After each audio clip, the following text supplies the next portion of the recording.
And all of a sudden I was saying, wow, here's these people, these incredible people who have given me so much over the years, and I've taken so much and given back so little. And I started reflecting more on the different places that my climbing has enabled me to travel to and the different people it's enabled me to interact with, from this woman in the land of 1,000 hills, a survivor of the genocide in Rwanda, to a little boy in the high mountains of Peru, to these girls living in a trash pile in the dump outside of Rishikesh, India, and to a girl who struck me as very similar to my own daughter out in the southern lands of Uganda near the village of Fort Portal in the Ruwenzori Mountains. And what I started thinking about was how tragic and how unfair the virtue of geography can be. Because take this girl here, for example. She was at least as bright and dedicated and determined and persistent and excited about life as my daughter is every single day. And yet my daughter was born in Denver, Colorado. She was born in Fort Portal, Uganda. Simply by the virtue of geography, her life is almost guaranteed to be far more difficult, far more challenging, far more filled with poverty than my daughter's life ever will be. Nothing that either of them did, just the virtue of geography. So I suddenly started realizing that these connections were starting to build. Here I was with all these blessings in my life, all these great things that I had been able to do, and really it was built on the back of all these people who had helped me in so many ways, through physical help, through mental help, through even just as simple a thing as a smile along the path to some distant peak. And so I was starting to build these connections, but the question was, what was going to tie it all together? How was I going to tie my career in the mountains to the people I desperately wanted to help? And the answer, fortunately for me, came out right away. It came out of the snow under my boots, or rather the water. Over the years that my wife and I had been married at that point, she had been working for an organization called Water for People. That's an incredible organization dedicated to water and sanitation issues and water poverty around the world. And so I had gotten to know the situation of water and sanitation quite intimately through her. And not to go off on too much of a tangent, but if you're not familiar with it, the numbers are incredibly staggering when you look at the global water and sanitation picture. Because if you look at it from a fresh water standpoint, safe drinking water standpoint, somewhere in the ballpark of 800 million people today around the world don't have regular access to safe drinking water. So what that means in translation is kids like this boy in Rwanda, rather than going to school, are spending 6, 8, 10 hours a day walking the 2-mile one-way trip back and forth to the local village water tap and hauling water back. And the next day he'll repeat that, and he'll repeat that, and his siblings do the same. So 800 million people around the world. And on the sanitation side, it's even more staggering. 2.5 billion people around the world don't have regular access to sanitation. And what that means in simple and crass terms is that they live in constant fear that what just came out of their bodies might come right back in again in the next sip of water.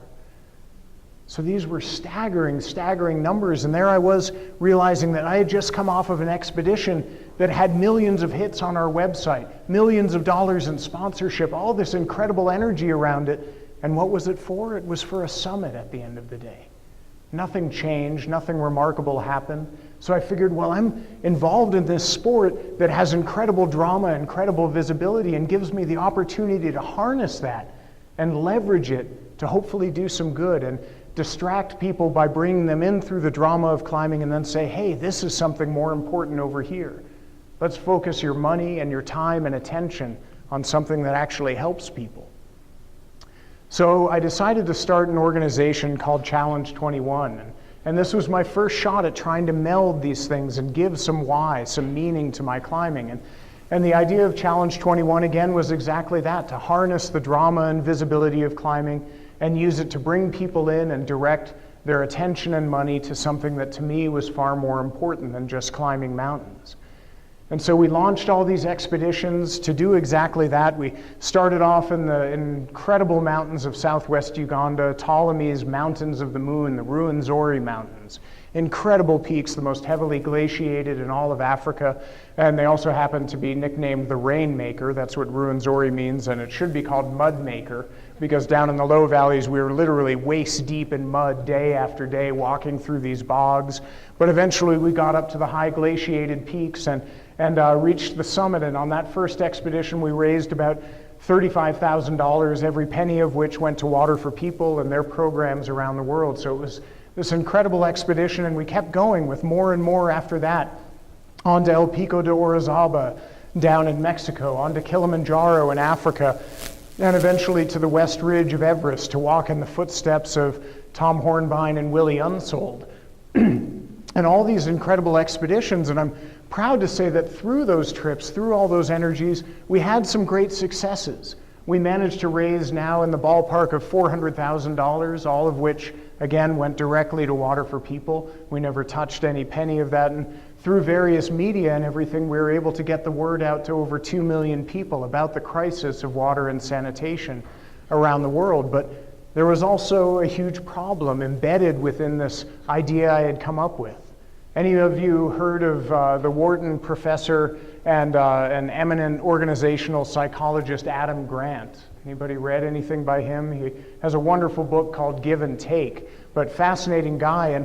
And I had become what he describes in his book as a selfless giver, a selfless altruist.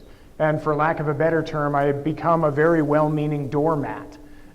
I had invested incredible amounts of time, energy, and finances, self-funding all these expeditions, trying to get them going with all the best intentions, but not well enough thought through. Because there was nothing in it for me. There was nothing to continue driving my passion and my energy, and nothing to reward me at the end of the day. Because at the end of the day, we all have mortgages to pay. We all have mouths to feed. We all have responsibilities. And so after 3 years of running Challenge 21, I came out deflated, empty of all energy. And I realized that I needed yet again another change in what I was doing. I needed to reconnect my passion for the mountains with the project I was engaged in.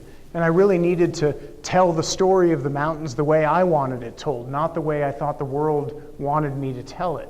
So I started looking yet again at the mountains and the people and environments I was in, and realizing that there were these incredible stories to be told. Take Mount Kenya, for example.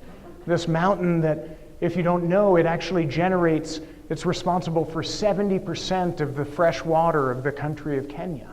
That's incredibly important, and yet Mount Kenya is changing dramatically. This is what Mount Kenya looked like back in 1932, and this is what it looked like in 2012.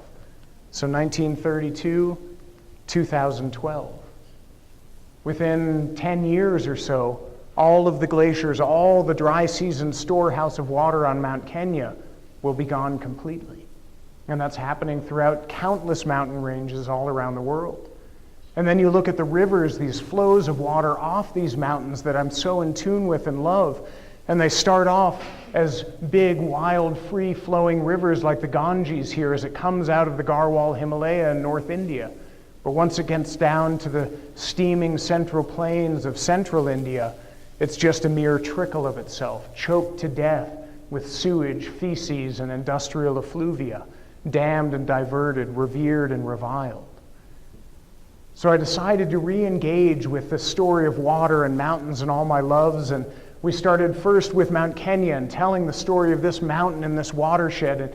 And myself and my partner, Pete McBride, we climbed Mount Kenya, we traveled down through the watershed and managed to put together a film that won many awards, but more importantly, told the story of this watershed and helped energize people to do more to protect it and to realize how important these mountains are to so many people, even if they can't see them. And then we got kind of a harebrained idea after that and said, why don't we tell the story of one of the greatest, most important watersheds in the world, the Ganges River in India?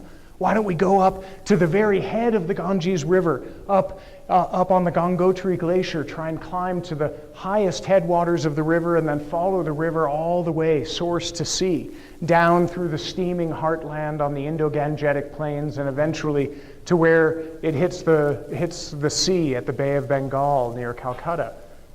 And so we did that trip in 2013, and I'll share with you just a clip of that video here. We're slowly plugging through, putting the film together that hopefully will tell the story of this river.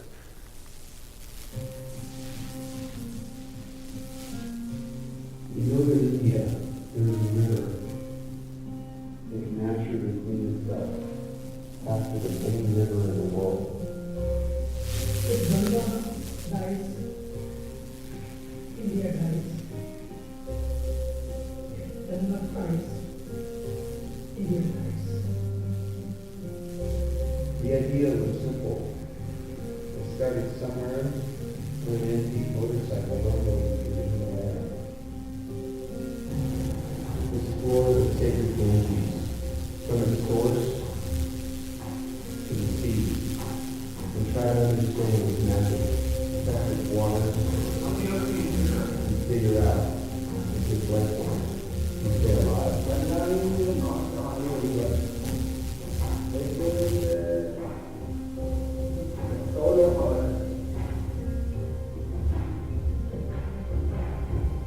Then I suffered from industrial pollution and religious pollution.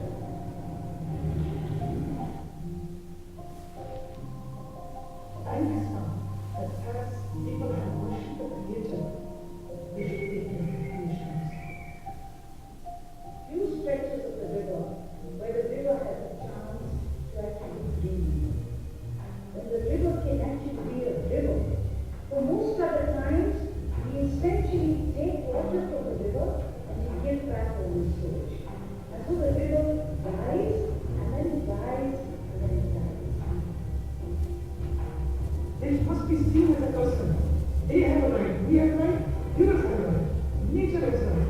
When I was young, I used to be in Ganges. Yeah, I did. Right now, I don't make it Ganges. When in Rome, no more sins, but it is sacred in the sentiments of freedom. But scientifically, it's a public river. And we have to accept it. You have to come out of that notion that it's a sacred river.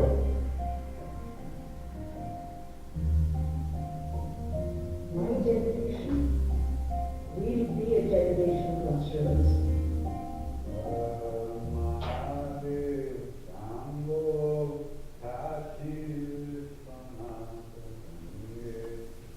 And so obviously we're a little bit off on the summer 2015 thing that has come and gone, and filmmaking is probably like academia in a lot of ways. It's a tedious, time-taking